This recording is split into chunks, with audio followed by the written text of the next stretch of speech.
جہاں محبت ہوتی ہے آدمی خرچ کرتا ہے، اور وہ خرچ بوجھ کے ساتھ نہیں، وہ محبت کے ساتھ خرچ کرتا ہے۔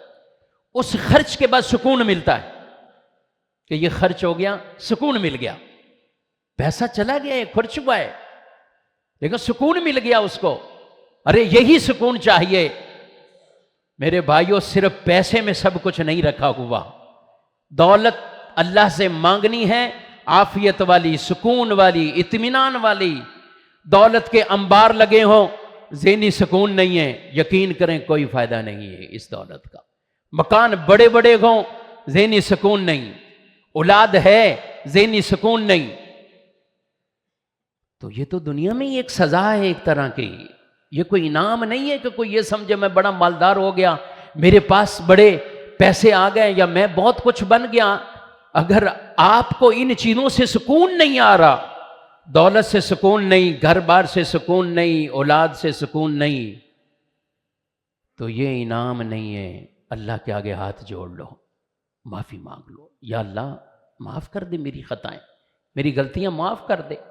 یہ سب کچھ ہے مگر سکون زندگی سے چلا گیا ہے۔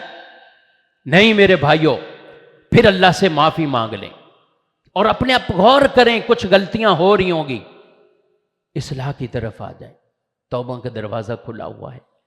یہ تو وہ قرب قیامت کی نشانیوں میں سے کہ جب یہ دروازہ کلوز ہوگا اس سے پہلے کھلا ہوا ہے۔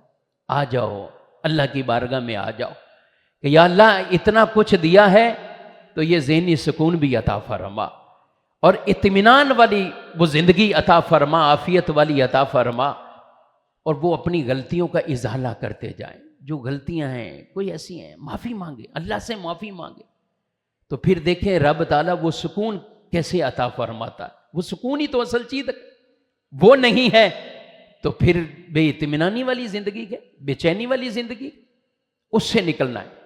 تو جہاں خرچ کریں محبت سے خرچ کریں، وہ چاہے اللہ کی راہ میں، ماں باپ پہ، بہن بھائیوں پر، بچوں پر، مسجد، مدرسے، ملازم، کہیں بھی خرچ کر رہے ہیں، اللہ کی رضا کے لیے خرچ کریں کہ رب تعالیٰ کی رضا مل جائے۔ میرے پاس پیسے ہیں تو کچھ ادھر بھی جائے، اپنے معاملات میں بھی، لیکن سکون والی کیفیت ہو۔